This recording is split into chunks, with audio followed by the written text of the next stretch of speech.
Welcome to the Writer at Work podcast. Ms. Catherine M.H. and Kit Boyer are your co-hosts. They will be bringing you updates on their journey to becoming full-time authors, as well as writing advice, book reviews, and information to help you on your road to authordom. Join these authors as they work on their writing careers.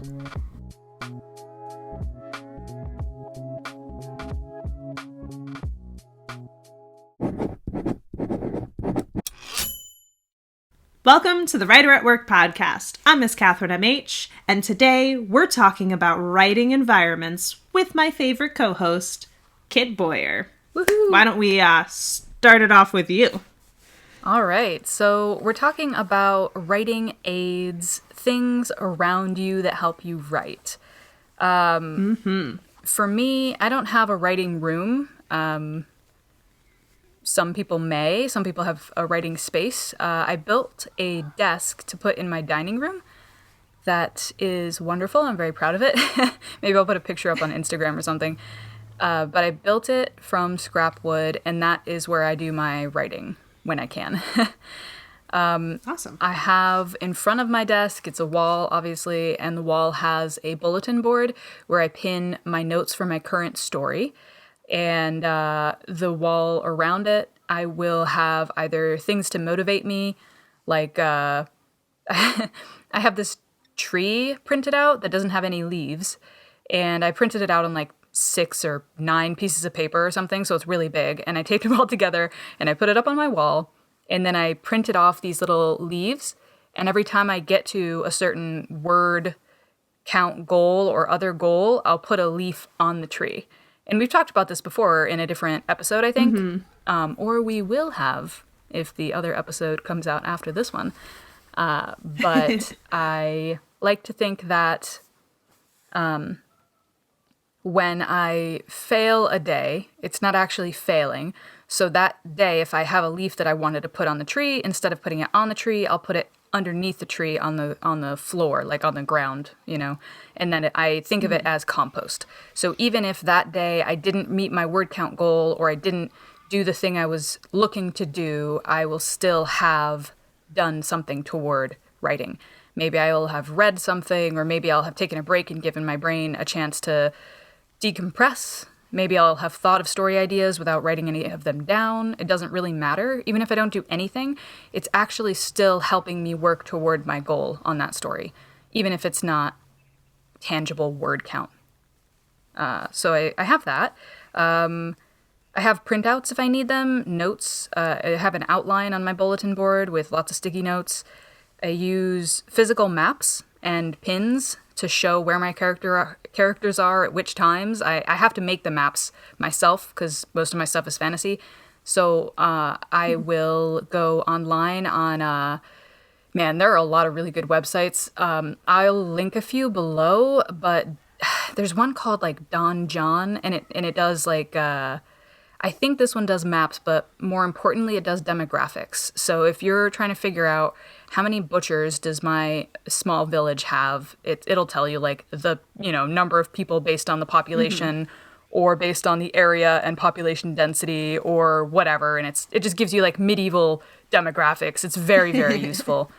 So I would use stuff like that. That's not exactly physical, but I do print those things out and have them in front of my face.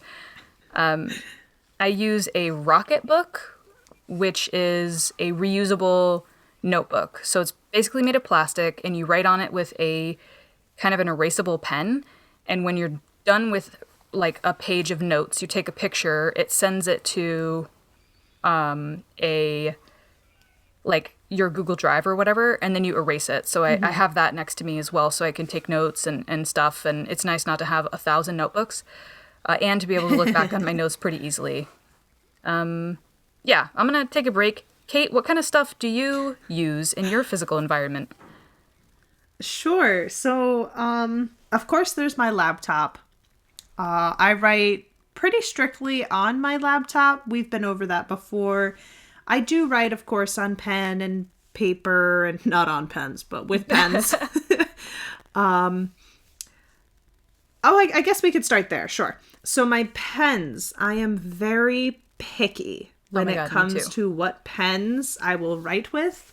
The thinner the pen, the better. So if it's like the ones that I love the most are like the 0.01s or like the 0.03. I like the 0.05s. Or maybe I'm saying it wrong. Maybe it's just 0.5. But anyway, the thinner, the better. I don't know why. It just makes it nice. And other than that, I do have a fountain pen that I use. Ooh. It starts off very thin, and then eventually it will get thicker the longer you... So depending on how you are holding the pen, if you're writing in cursive, it will flow like it's supposed to. If you're writing in print, it will start to like block the ink up. I don't want to say like blocking it, but the pen will start to bleed more. So just because Really? it's yeah, because you're picking it up, so the ink is like coming down fat. I don't know what it is, but that's maybe it's just me. Maybe it just doesn't like me. No, I wonder if it's like capillary action, you know, like it pulls the extra ink back up. It doesn't let it all down while it's touching the paper. And then when you pull it up, it comes down. Interesting. That's so cool. I think it's also the angle that you're holding it at, because I hold my pen when I'm doing the cursive and it's just going. If I'm printing, I hold the pen differently. I have a question about fountain pens. When you Go for it. write, does it like, I assume it scratches the paper somewhat? Like it makes like a scratchy sound, is that right? I have one that does and one that's really smooth. Is it really irritating when the one that's like scratchy, does it like ever catch the paper?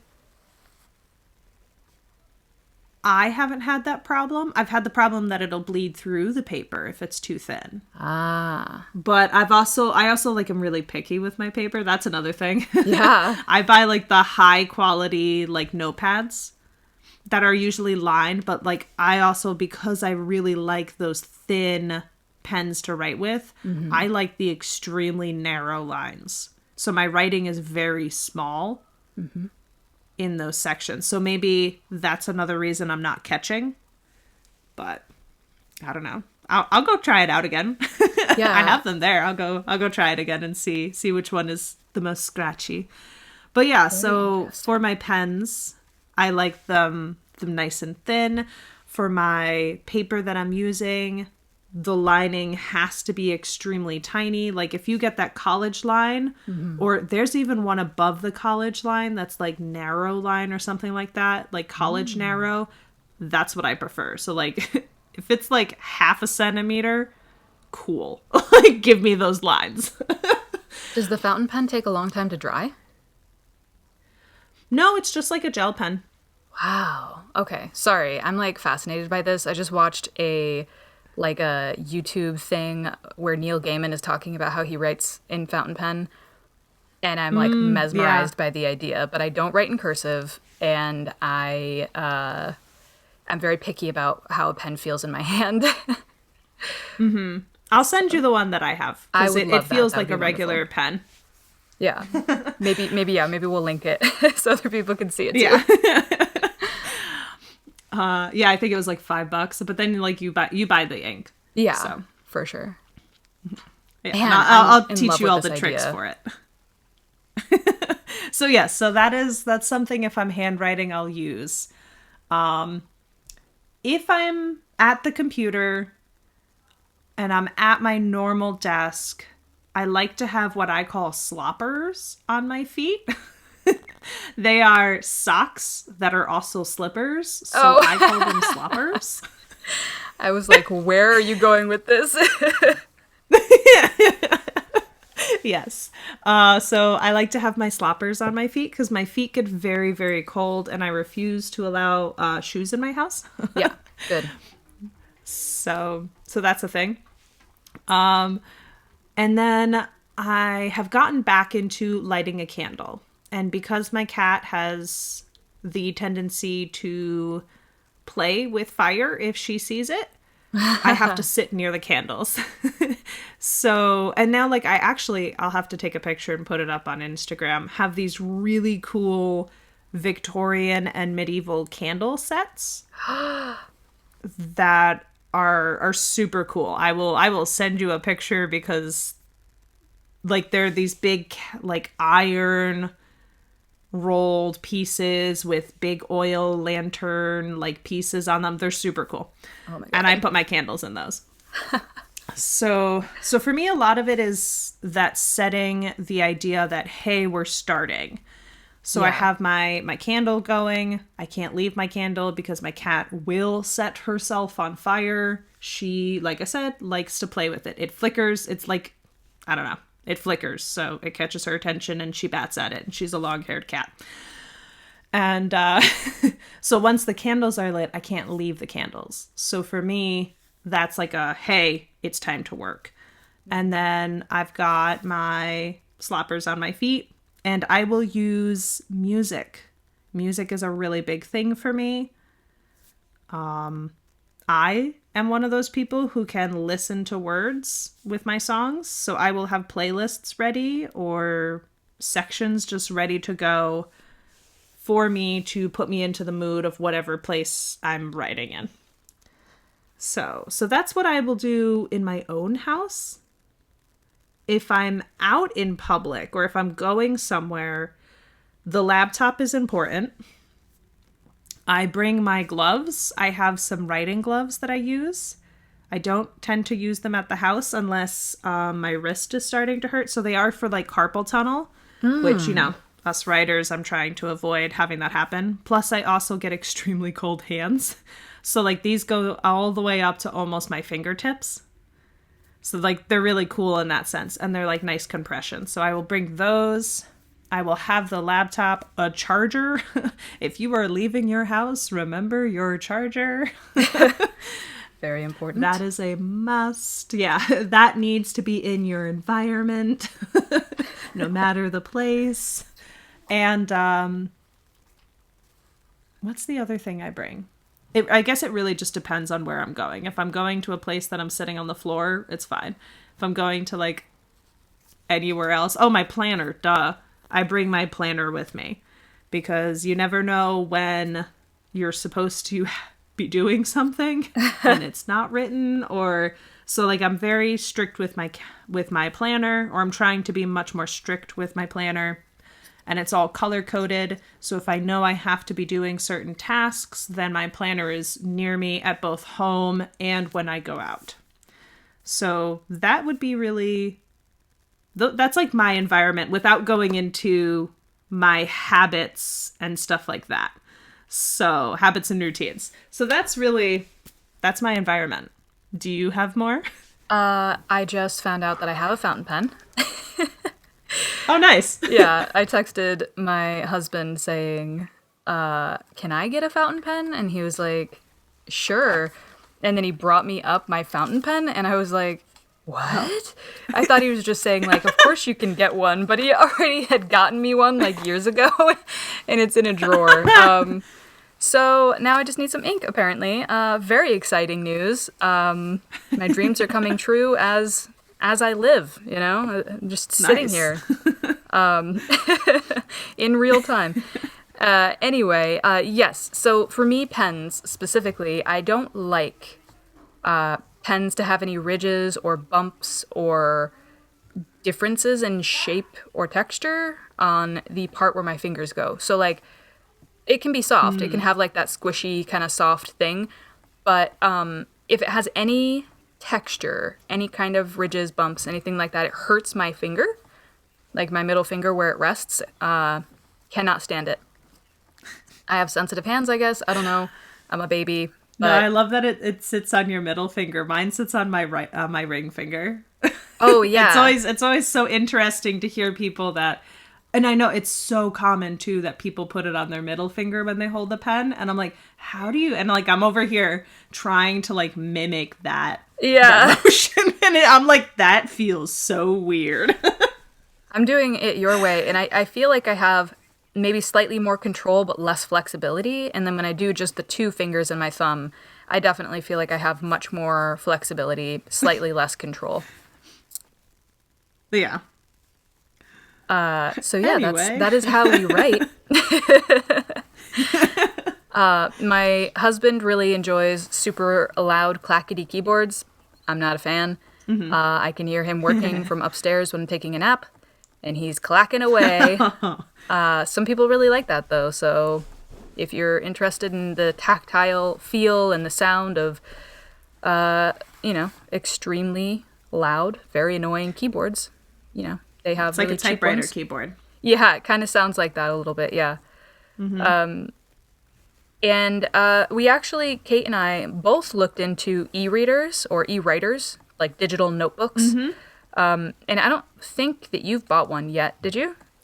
I haven't. No, not yet. I will eventually. Yeah, I'm thinking I'll probably just waiting on eventually those pricing. try one too. Maybe I'll wait for you to try one and then I'll try yours and see how it feels. There you go.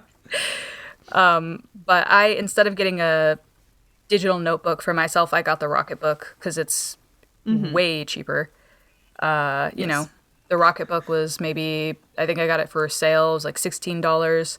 And then the pens are, it's a pack of pens, so it's not super expensive. But then if you go to an e-reader, you're looking at spending $300 and up. Yeah. So.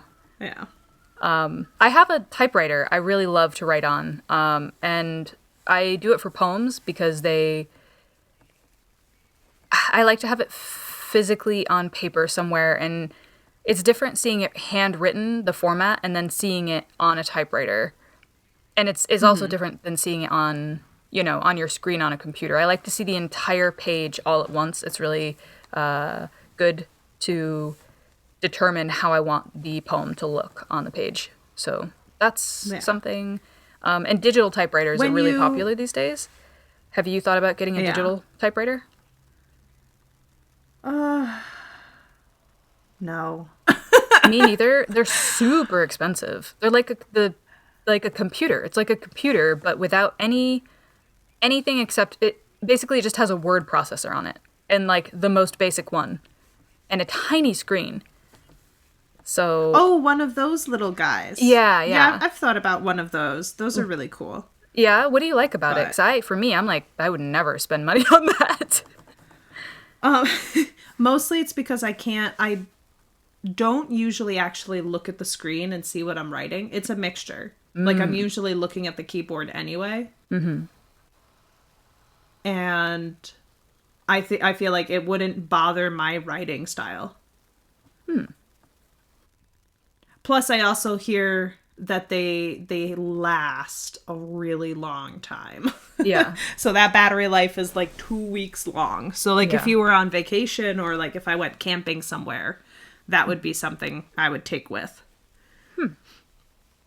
I always take my writing notebook or my writing binder. I have like a zippy binder that has a bunch of random pages of stories that I've started, and it has a lot of loose leaf, some printer paper that I can make drawings or maps on, and like lots of pencils and pens.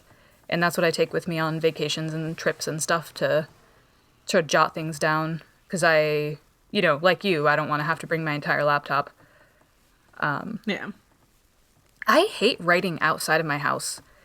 I think I think it's because I feel like as soon as I step outside of my house, it's probably an anxiety thing, I guess, but I feel like I'm on display or something. Like, I don't feel like everybody's watching me so much as I feel like someone's always watching me or something. So I always have to act a certain way or be a certain way. I'm always thinking about what other people are thinking about me. It's like constant that, no matter what I'm doing or where I am, if I'm at work or if I'm, in a coffee shop or something. And when I think of people being able to like relax enough to write in a public place, it's so foreign, and like, I don't know, like I admire that people can do that, and I don't know why I can't. People have watched me crawl over a couch because I needed to know what crawling over a couch was like for my character. I was at a cafe and I was like, I work here, it's fine. I'll just crawl over this couch. And people are like, what? And I was like, I'm a writer. And they're like, all right, whatever. Like, don't worry about it, it's research.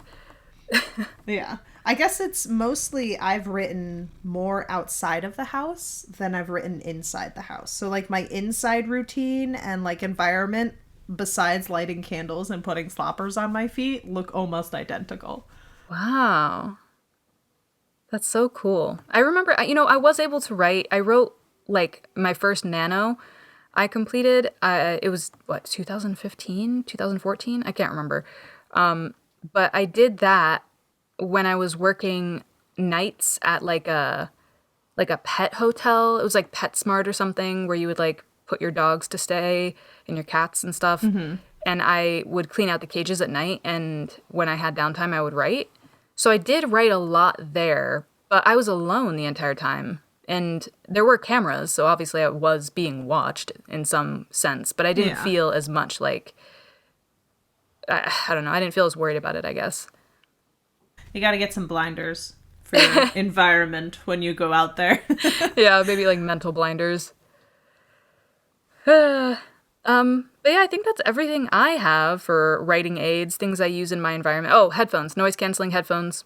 I forgot about that. I have that, and they are great. I can still hear past them, but I guess maybe ADHD, I have a lot of sensitivities to sound and environment, so it definitely helps dampen what's going on around me so I can kind of focus more on what I'm trying to write. Mm-hmm. Yeah, I guess my headphones when I am out is extremely important. I guess that is one of the other things, yeah. If I don't have my headphones when I'm out in public, it takes me longer to get sucked in, because once I get sucked into my writing, and I should clarify, if I'm writing out in public, I can get sucked in. If I am editing, I would prefer it quiet. Yeah. So if I'm writing, I can go out and write in public. That's fine. It just takes me, like I said, a little longer to get sucked into the story. And once I'm there, it's fine. Mm-hmm. But there are those times where if I'm editing and I'm out in public and I don't have headphones to block some of it out, even if it's me playing my background, I use Ambient Mixer. Mm-hmm. Great website. You can pick all different types of ambient noise to go on in the background. And so I have one that I consistently use. It's different from my sleep one. And so when I'm listening to that out in public, that's fine. But I definitely need my headphones, because if I am in a noisy place and trying to edit, that is not happening. I should get some noise canceling ones. I don't even listen to music most times when I have my headphones on. I just use them to block out extra noise. And also my ears get cold. And I don't understand it, but they get cold. So thank you for listening. You can subscribe, do all the social stuff below. One quick plug is that Cate does another podcast. And it is called The Revision Wizards. Woohoo! And you can find that in the links below too. We'll have a link there for you. Have a great week, and see you next time. Bye!